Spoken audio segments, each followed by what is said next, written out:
Hey everyone, welcome to the show. Great to be here. Imagine a nation so young, its foundations maybe still a bit shaky, that a single presidential election could push it right to the edge. Yeah, the level of animosity, the political maneuvering, the sheer uncertainty. Exactly. That was the election of 1800. Welcome to the deep dive. Where we explore these kinds of pivotal historical moments. Today, yeah, we're looking at political history, specifically the pretty wild early years of the American Republic. Hmm? And if you find these critical turning points interesting, the moments that really shaped things, please hit that like button and subscribe. It helps us out. Definitely. And today we're diving into EdwardJLarson's A Magnificent Catastrophe, the tumultuous election of 1800. Great book. It really is. We'll put the Amazon link in the description, folks. But this isn't just like a list of who won where. It's this incredible story. It's about how this fierce battle for power basically reset the course of American politics. Yeah. And it also fundamentally changed the relationships between some key founding fathers. Yeah, it's amazing. So our mission today is to really dig into why this election was, as Larson calls it, this magnificent catastrophe. Mm-hmm.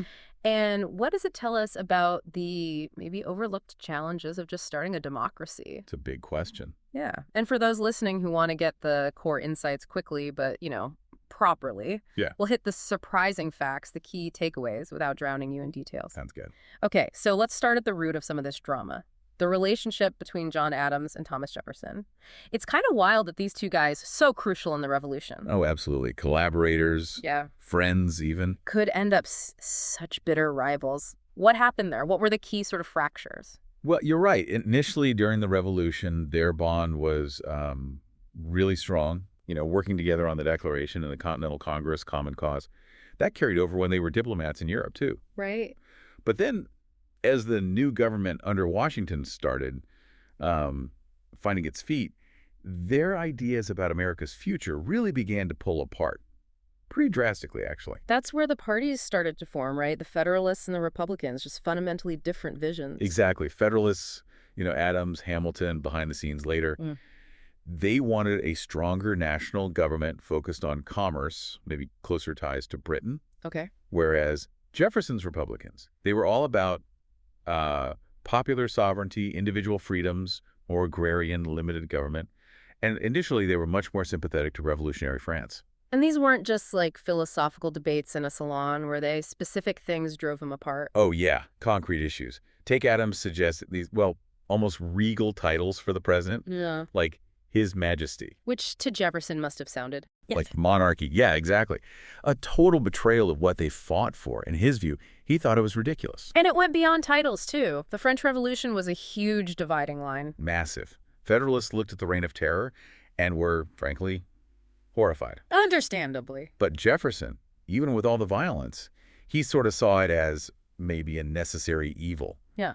Part of the messy path towards global liberty. That difference reveals something deep, doesn't it? Yeah. About how much upheaval is acceptable for liberty. It's a tension we still see. We absolutely do. And then add Jay's treaty with Britain on top of that. Republicans saw it as basically selling out to the old enemy, betraying France. Federalists argued, well, look, we need peace, we need trade. So these deep, fundamental disagreements just shredded the personal connection. Completely.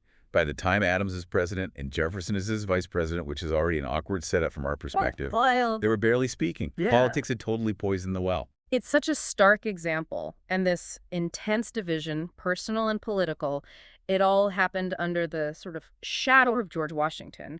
His presence and then his absence was huge, wasn't it? Oh, immensely important. Washington was the great unifier, at least initially.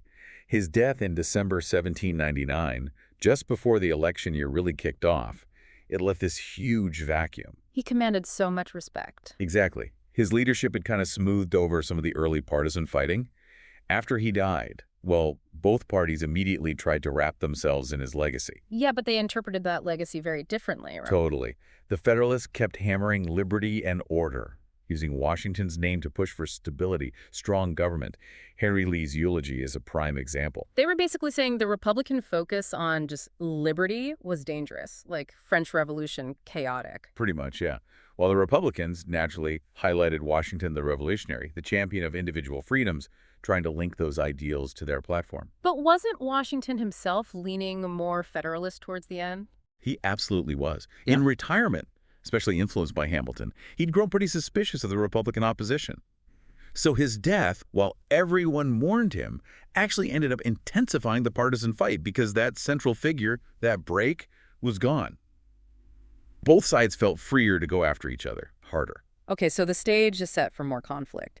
Let's talk about the quasi-war with France during Adams' presidency. This wasn't a declared war, but it really ramped things up domestically. Oh, significantly. The quasi-war created this climate of fear and suspicion. Federalists painted France as this radical, dangerous enemy. Remember the XYZ affair? Right, where French agents demanded bribes just to talk. Yeah. Outrageous. That really fueled anti-French feelings and strengthened the Federalist argument for a bigger military and, importantly, for internal security measures. Which leads directly to the Alien and Sedition Acts. These were hugely controversial. Hugely. Passed by the Federalist Congress, Republicans saw, how could they not, as a direct assault on civil liberties, especially the Sedition Act. Because it targeted criticism of the government, mainly Republican newspapers. Precisely. It wasn't theoretical. They actually arrested and prosecuted Republican editors.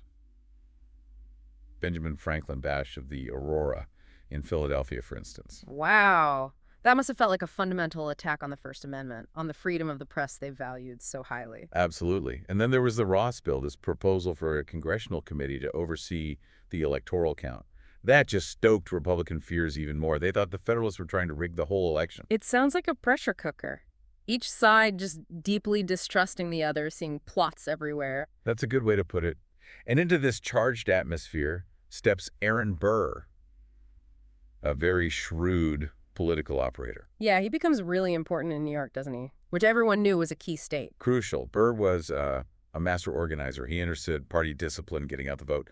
Those New York City elections in the spring of 1800, they were seen as a huge test case, like an early national poll. And Alexander Hamilton, the big Federalist name, he's also playing a role in New York, but it's complicated. His relationship with President Adams had totally broken down by then. Oh, completely sour. By 1800, Hamilton deeply distrusted Adams. He was actively trying to sabotage his re-election, even while technically being a Federalist. How did that work? He was maneuvering behind the scenes in New York, trying to get Federalist electors chosen who might support Charles Cotesworth Pinckney, the other Federalist candidate, instead of Adams, or at least vote for both, hoping Pinckney might come out on top. He thought Pinckney would be easier to influence. Okay, so this internal Federalist feud then explodes publicly with Hamilton's letter. The one just attacking Adams. It's kind of stunning, that level of infighting. It really is remarkable. Hamilton published this scathing pamphlet, just tearing into Adams's character, his judgment, his fitness to be president. What was he thinking? What drove him to do something so, potentially self-destructive for his own party? Multiple things, probably. He fundamentally disagreed with Adams making peace with France. He saw it as weak, a betrayal of Federalist strength. And there was definitely deep personal animosity. He questioned Adams's temperament, his leadership. People warned him not to publish it. But he did anyway. He did. Laid out all these criticisms, accused Adams of being erratic, even prejudiced against him. And the craziest part is, after pages of attacks, he still sort of says, okay, Federalists, you should still vote for Adams and Pinckney. Right. It made no sense strategically. It completely backfired. How so? Well, it just confused and angered loads of Federalists. And the Republicans, they loved it. They circulated the criticisms widely. It massively damaged Federalist unity right before the election and seriously hurt Adams' chances. A classic own goal, really, driven by ego and anger. A perfect example of personal vendettas spilling into major political consequences. Wow. Okay, let's shift gears slightly to another really divisive element. Religion. Jefferson was attacked relentlessly for his beliefs, wasn't he? Oh, constantly. The Federalists went after his deism hard. They painted him as an infidel, a dangerous radical, because he believed strongly in separating church and state. They tried to rally Christian voters against him. Absolutely. They positioned themselves as the party defending traditional religion, morality, social order. You had influential figures like Timothy Dwight, the president of Yale, Right. publicly condemning Jefferson's views. They'd say his election would lead to moral chaos, comparing it to the godlessness of the French Revolution. It was intense fear-mongering. And they used his own writings against him, like the notes on the state of Virginia. Exactly. Especially that line about, it does me no injury if my neighbor says there are 20 gods or no God. Hmm. Federalists twisted that to mean he was hostile to religion itself, not just defending freedom of conscience. How did Jefferson handle these attacks? He was usually pretty reserved publicly. He was cautious, yeah. Privately, he dismissed them as political smears, which, they largely were. Publicly, he tried to reassure people he respected religious freedom for everyone. He even reached out to different denominations. And the Republicans fought back on this too. They did. They actively courted groups like Baptists and Methodists, who often felt sidelined by the more established churches favored by some Federalists in New England. They'd contrast Jefferson's record on religious liberty in Virginia with Federalist tendencies. So religion was definitely a weapon in this fight. No, we also have to touch on the issue of slavery, which, loomed over everything. Gabriel's conspiracy in Virginia happened right in the middle of this election cycle. That must have added another layer of tension. A huge layer of fear and political calculation. Gabriel's planned slave rebellion in the summer of 1800 terrified white Southerners. And both sides tried to use it politically. Of course. Federalists, especially up north, pointed to it and said, see, Republican ideals lead to chaos. Or they'd point out the hypocrisy of slaveholders talking about liberty. Some even implied democracy itself couldn't work with slavery. How did Republicans, particularly in Virginia where it happened, respond? They try to minimize it, portray it as an isolated thing, not connected to broader political ideas. Yeah. Some Republican papers even tried to blame Federalist policies for causing unrest. It just shows the incredibly tangled and contradictory mess of slavery and liberty rhetoric back then, doesn't it? Absolutely. Neither party was seriously challenging slavery itself, not really. They were mostly just using it as a stick to beat the other side with. It's a very dark undercurrent to the whole election. Okay, so with all these conflicts swirling personal, political, religious, the shadow of slavery, it becomes clear the actual vote is going to be incredibly tight. Everyone expected it to be close. And the way electors were chosen wasn't uniform like today. It varied state by state, making states like Maryland, Pennsylvania, South Carolina absolute battlegrounds. So there were big fights within state legislatures about how to pick the electors. Oh, yeah. Intense maneuvering right down to the wire. Oh. In Maryland, the Federalists tried to change the rules, but it backfired and helped the Republicans. Pennsylvania had this massive partisan deadlock before they finally agreed on a compromise.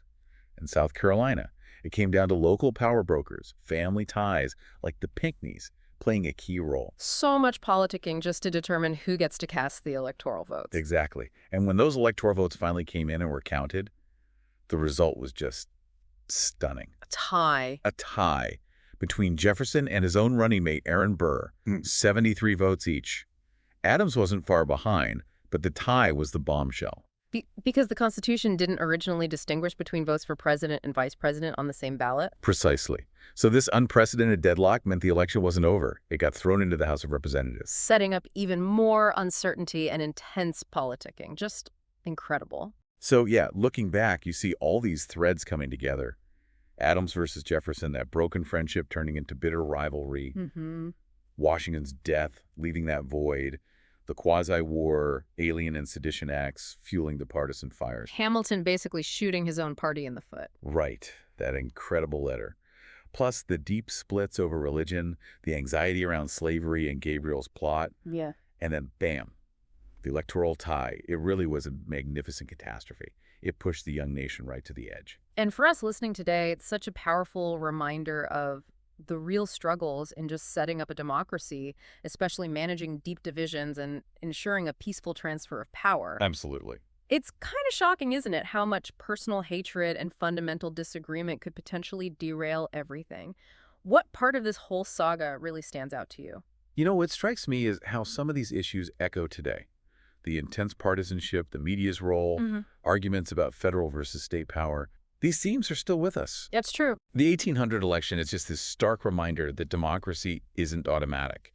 It needs constant work, vigilance, and a commitment to resolving conflicts peacefully, even when you fundamentally disagree. It really does.